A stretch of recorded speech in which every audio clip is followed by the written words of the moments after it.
What is a theory of everything? Well, this is general relativity and quantum field theory. Both are good descriptions of the universe, but they don't match up, which is weird because they both describe the same universe. Or, if you put them together, you get a message from the universe to physicists trying to understand it. God recommends you quit fucking trying. General relativity is the brainchild of Einstein, the king of science himself, and more or less says that gravity is a geometric property of space and time, meaning space and time can also be distorted. For more information, see black holes, high speeds, and pop brownies. Quantum field theory, on the other hand, describes the very little world of the subatomic and says that particles are what you get when you excite fields. Humans like describing complex phenomena with models. We did it with economics and computer science and the British political system. The dream is to finally do it in physics with relativity and quantum mechanics and get them to take their clothes off together and get their freak on. This would revolutionize science. However, there are some serious compatibility issues and lots of the problems come from the Standard Model. Last week we touched on the Standard Model, which is a pretty nifty description of how matter works, but there is still some outstanding homework to be done by humanity. Firstly, symmetry. Normally nature is a pretty classy girl, but in this case she's gone all loosey-goosey. Almost everything in nature is symmetrical when we look deeply enough into her, or it, rather. This can be seen from honeycombs, to galaxies, to the first very good seasons of Dexter, to the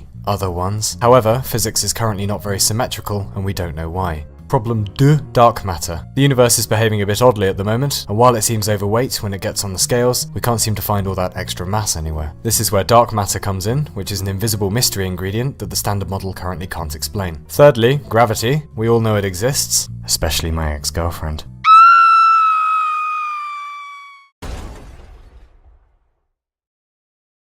But the Standard Model currently takes the approach of la gravitons maybe don't want to talk about it. Oh look, a kestrel. What we need is a theory of everything that explains gravity and dark matter and reunites relativity with quantum mechanics and does a little backflip for a cheeky encore. Here are some delicious theory of everything recipes that scientists have tried so far. Recipe 1. String theory cake. To bake a string theory cake, you will need several kilograms of scientific optimism, a jar of hidden spatial dimensions, and a sprinkle of supersymmetry. The basic idea is this.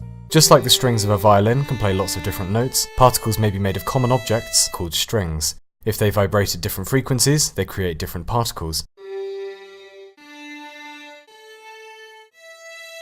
One of them may even be a graviton, finally explaining what gravity actually is.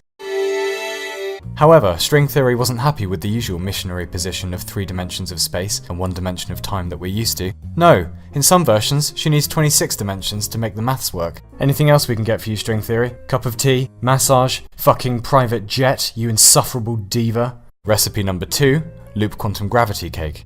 Combine a little self-raising flour with the tears of Michio Kaku, and voila! Loop quantum gravity is string theory's slightly more awkward but still very clever main competitor. If gravity really is a property of space-time, like some scientists believe it is, instead, space might be made of loops, forming something called a spin foam. And even though it doesn't explain everything yet, it does kind of explain gravity, so, you know, that's alright, isn't it? Recipe 3, miscellaneous. There are plenty of other theories of everything, such as causal dynamical triangulation, which divides space-time into dinky little triangles and solves a number of problems that way, or modified Newtonian dynamics, which tries to explain dark matter away by sitting Isaac Newton down and giving him a stern talking to, or the E8 model, which is a very pretty geometric explanation for how all particles interact with each other. And finally, recipe number 4, shut up, no cake for you, also known as Gödel's incompleteness theorem. Mathematician Kurt Gödel decided to give everyone the finger in 1931 by pointing out that no system of mathematics is self-contained. Or, to put it another way, if you have any arithmetic in a system, there will be things you can never ever prove for certain. That might mean, according to Gödel, that we can never have a true theory of everything. So, thanks for that.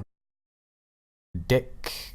Anyway, these are all fun ideas, but maybe none of them are correct, and the real answer will turn up unexpectedly one day, with very little warning, at a totally inappropriate moment without our permission. Much like a certain Windows update, Microsoft, you bunch of total cunt.